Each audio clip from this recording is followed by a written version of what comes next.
Good morning, everybody. This is Sean. Hopefully, everybody had a good night. Hopefully, you're having a good morning. Irrespectively, whatever time it is out there, hopefully, you're having a good day or you had a good day. Thank you for all of the positive feedback. Thank you for all the words of encouragement. I appreciate everybody on this channel. Thank you for sharing this video as well. I'm probably backlogged like 5 emails so far. Some people will try to reach out to me. They want to pay me to consult with them over some challenges that they're having, and I don't know if I can make time right now, paid or not paid. But hopefully soon I'll get back to you. If I cough, sniffle, or sneeze, please forgive me. Trying to get over this cold again. Anyhow, I want to talk about college degrees versus experience. I do have a college degree from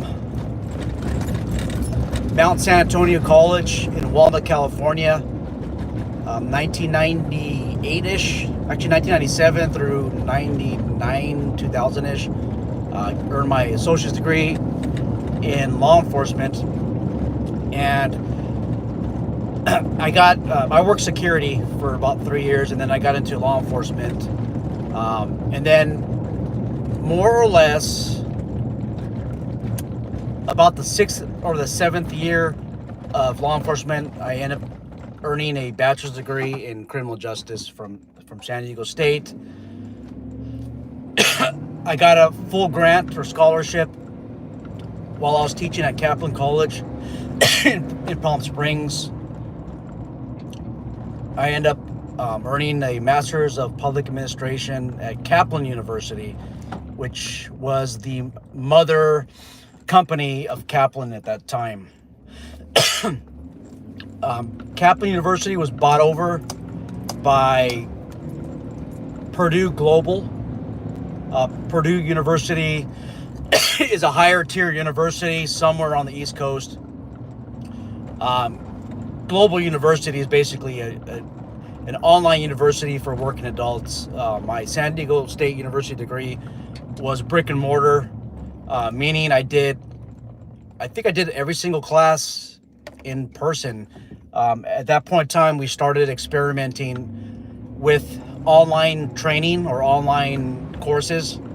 I just didn't get a chance to take any of that, and then all my classes at Mount SAC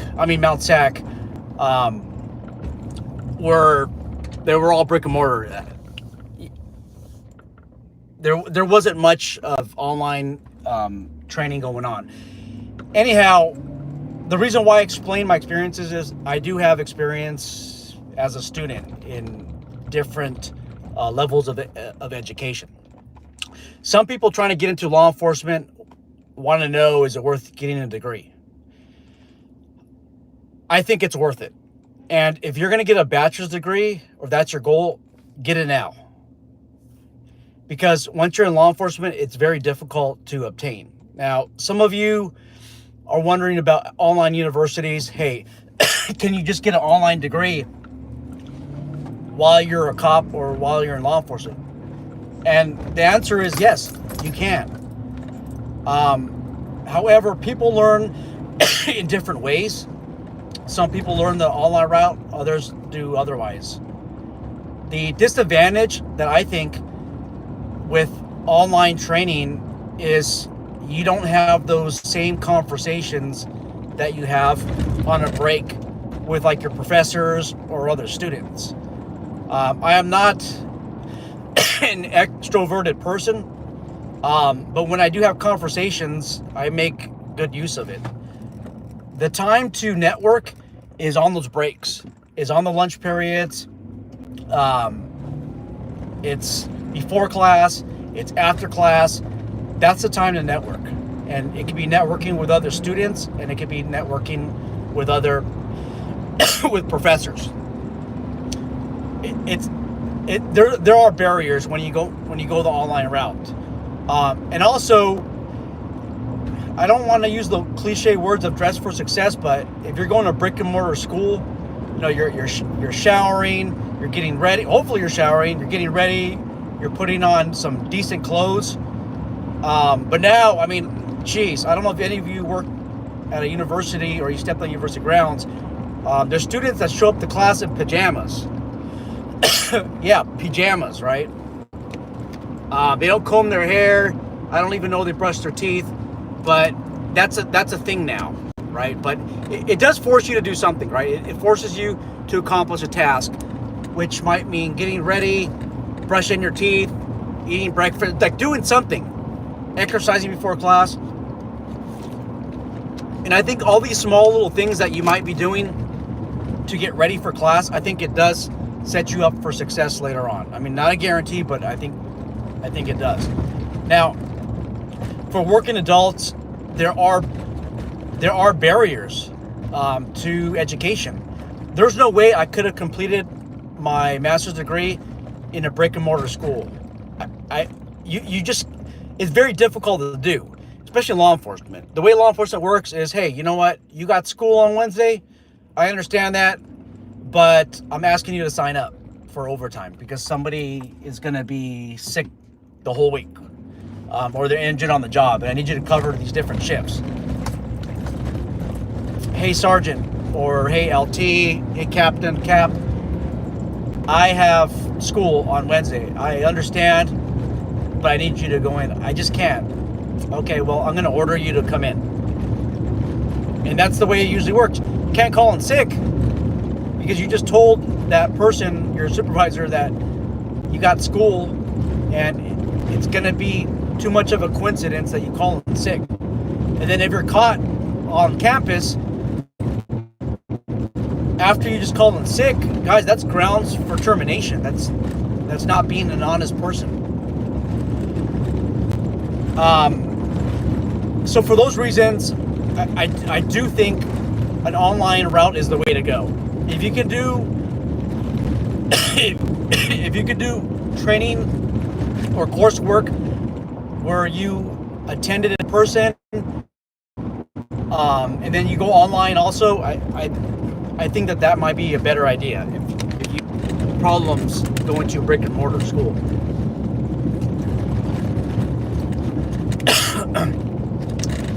I don't want to touch on this too much because I talked about this in like 20 videos already, so we'll move on. Is a degree essential to working private security? With most private security posts, no. It's not. Does it help you get hired? It could. I mean, it depends on the hiring manager's background. The hiring manager background was all into education, and they come from parents that thrived in the educational world. Then you probably would value education a lot more than, I don't know, somebody maybe did military time, no degrees. Who knows? And I'm not putting anyone in the military down. I'm just, bringing in these different possible mitigating factors. I don't think it pushes the needle to even get into better security jobs out there. The better security jobs out there are gained through networking, and they're gained through experience.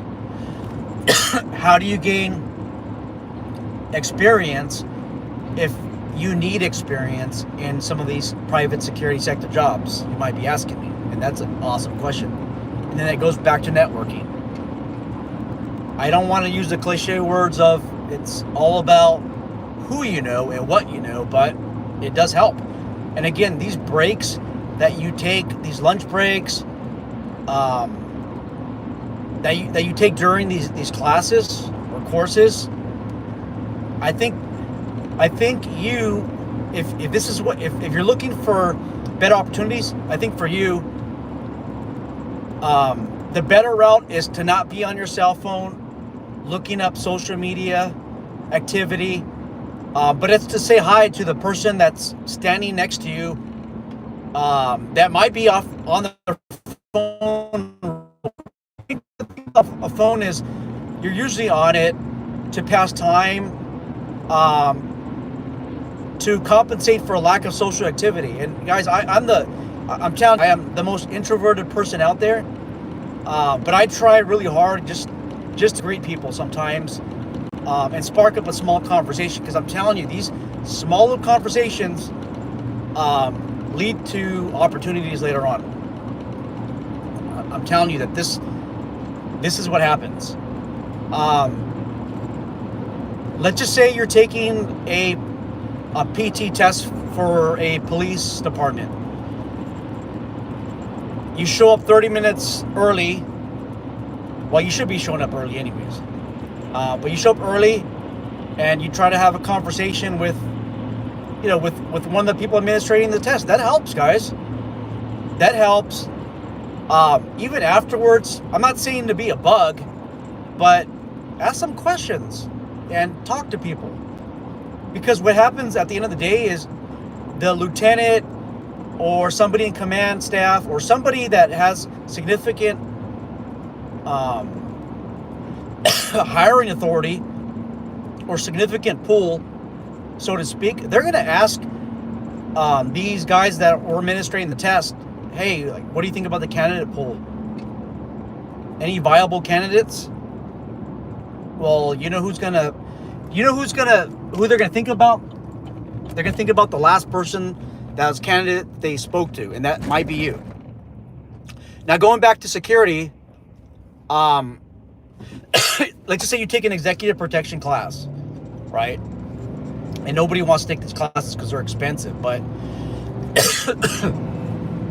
during the class, if you catch an eye of an instructor, they might be a hiring authority. They're constantly looking for talent. Their managers, their bosses are asking, hey, anybody in particular that you're thinking about hiring? Think about it.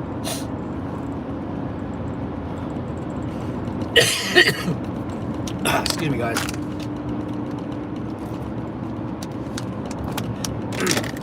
Gunsite Academy in Paulding, Arizona. It's an awesome place to train. I took the Pistol 250 course, which was a week long, and the instructor development, that was another week long. The Pistol 250 class gets you nowhere. It gets some of the instructors looking at you. The 350 class, the class gets smaller. Some instructors start looking at you. And then when you hit, I think it's the 477 or the 455 class, the advanced class, the instructors actually start looking for candidates. And to become a gun sight instructor is very difficult. A lot of people don't make it.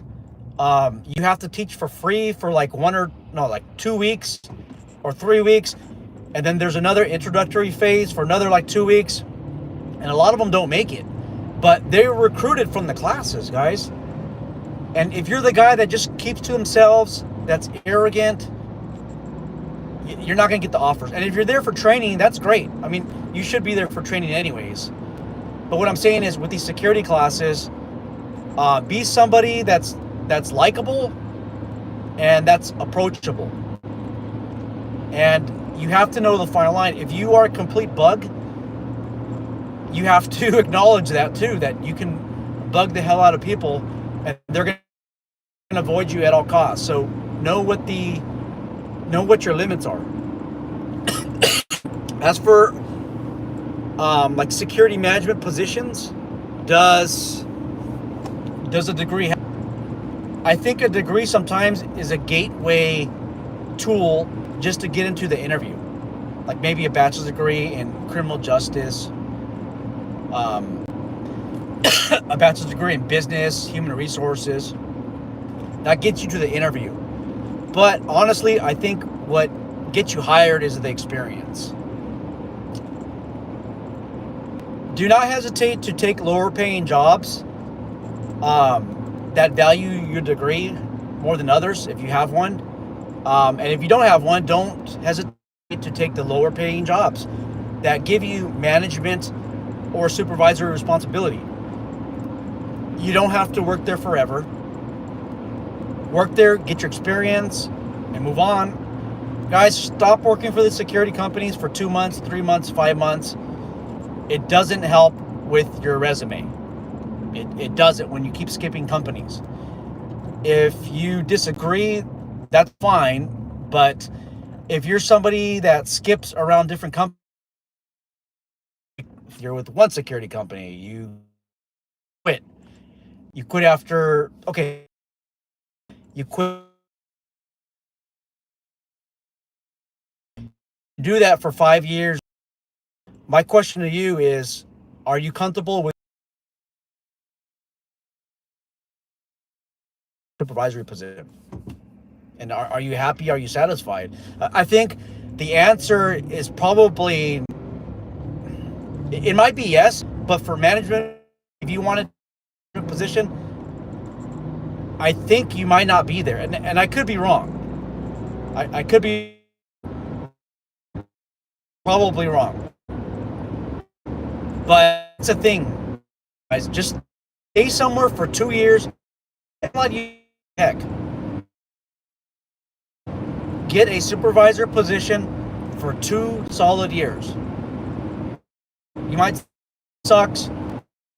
They're all in. As long as they're not performing illegal activity, they're not putting your ethics into jeopardy, just stay there. For those that want to move up, stay there for 2 years. Make a miserable experience as positive as possible. I mean, I could do a video on that. I could do a video on working at miserable places and making the best out of it. But stay there for 2 years. If you can work for a law company like Allied Universal and then become a branch manager, that's great. Or account manager. Anything that has the M word on it is going to help you advance to the next stage.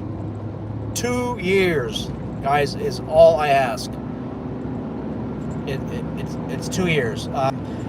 Once in a while, somebody will send me their resume and they want to know what the barrier for them is advancing. And again, I see 20 different jobs that they worked at the past 5 years. It's not going to help you. All right, guys, if you guys have any questions, concerns, let me know. Thank you for chiming in for the live stream for the last 20 minutes or so. Take care.